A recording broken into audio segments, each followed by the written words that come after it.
Hello, नमस्ते। मेरा नाम अनिकेत सिंह परिहार है और ये मेरे फादर है राजेश सिंह परिहार। इनको पहले बुखार और खांसी बहुत रहता था, तो तब हमने लखनऊ में मिडलैंड में दिखाया, तो उन्होंने इनकी बायोप्सी की थी और बायोप्सी करने के बाद उन्होंने मतलब ये बताया कि इनके एक स्यूडो ट्यूमर है, तो इसकी सर्जरी करनी पड़ेगी। उसके बाद हमारे रिलेटिव ने बताया कि यहाँ पर मेदांता हॉस्पिटल में अरविंद कुमार सर हैं और वो मतलब बेस्ट सर्जन है यहाँ पर ऑल ओवर इंडिया के। तो उन्होंने कहा कि आप एक बार उनको जाके दिखा लीजिए। फिर हम लोग ने यहाँ पर विजिट किया, तो हम लोगों ने दिखाया सर को, तो सर ने बोला कि इनकी सर्जरी होगी और सर्जरी में मतलब ट्यूमर निकाला जाएगा और हो सकता है कि इनका अपर लंग्स पार्ट का भी वो निकाला जाए थोड़ा बहुत। लेकिन कह रहे तो उससे कोई इशू वाली बात नहीं है, हमारे पास मतलब इतनी चीज़ें हैं कि कोई दिक्कत नहीं आएगी ऑपरेशन सर्जरी में। परिहार जी को बहुत दिनों से खांसी चल रही थी और वो ठीक नहीं हो रही थी। अब इन्होंने उसका काफ़ी इलाज कराया था लेकिन उससे फ़ायदा नहीं हुआ था।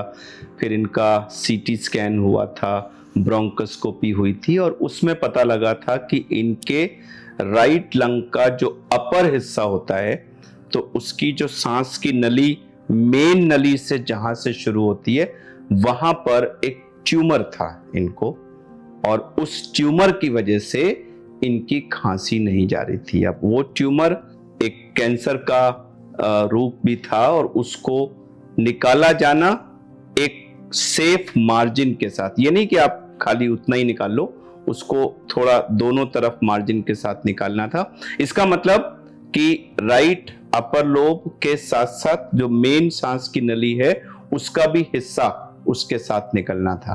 अब सवाल ये है कि अगर आप वो मेन नली को निकाल दिया तो मिडिल और लोअर लोब उसको हवा कैसे जाएगी।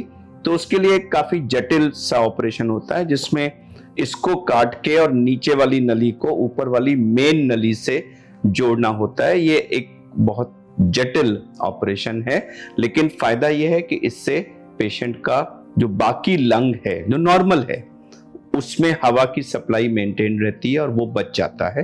तो हमने यही ऑपरेशन, जिसको right upper lobe sleeve resection कहते हैं, वो किया था, जिससे इनका ट्यूमर तो 100% निकल गया लेकिन पूरा लंग निकालने की जरूरत नहीं पड़ी। खाली अपर लोब निकला, मिडिल और लोअर बच गया, जिससे इनका जीवन बिल्कुल नॉर्मल होगा। ये सब काम कर पाएंगे, किसी तरह का कोई रिस्ट्रिक्शन नहीं होगा और इनकी जो लेंथ ऑफ लाइफ है, ड्यूरेशन ऑफ लाइफ है, वो भी बिल्कुल नॉर्मल होगी। कुल मिला के इनका कैंसर क्योर हो गया और लाइफ पर कोई किसी तरह का नेगेटिव इफेक्ट नहीं पड़ेगा। तो ईश्वर की कृपा से फर्स्ट क्लास ऑपरेशन हो गया इनका। उसके बाद फिर उनको आईसीयू में एक दिन रखा पूरी रात। उसके बाद फिर सुबह उन्होंने मतलब फ़ोन आया कि हम आपके पेशेंट को वार्ड में शिफ्ट कर रहे हैं। उसके बाद वार्ड में सब इनकी मॉनिटरिंग वगैरह हुई और पेशेंट स्टेबल था, कोई प्रॉब्लम नहीं थी हो रही थी पेशेंट को। मैं अपने फादर को तब यहाँ पर लेके आया था, तो इनको चेस्ट वगैरह में थोड़ा पेन होता था और मतलब सांस लेने में भी थोड़ी प्रॉब्लम होती थी और खांसी वगैरह भी होती थी। अब इनको चलने में कोई प्रॉब्लम नहीं होती है। इनको खांसी में पहले दर्द होता था, अब कोई दर्द नहीं होता है। थोड़ा बहुत वो पेन मतलब सर्जरी के बाद रहता है, लेकिन अभी कोई भी पेन नहीं है इनके। डॉक्टर ने मतलब एक्सरे वगैरह भी कराया था, सब कुछ सब मतलब ठीक ठाक है। के लिए डॉक्टर अरविंद सर और उनकी टीम को और नर्सिंग स्टाफ को और मेदांता की पूरी स्टाफ को मैं धन्यवाद कहना चाहता हूँ कि उन्होंने मेरे फादर को मतलब सर्जरी की और फिट कर दिया।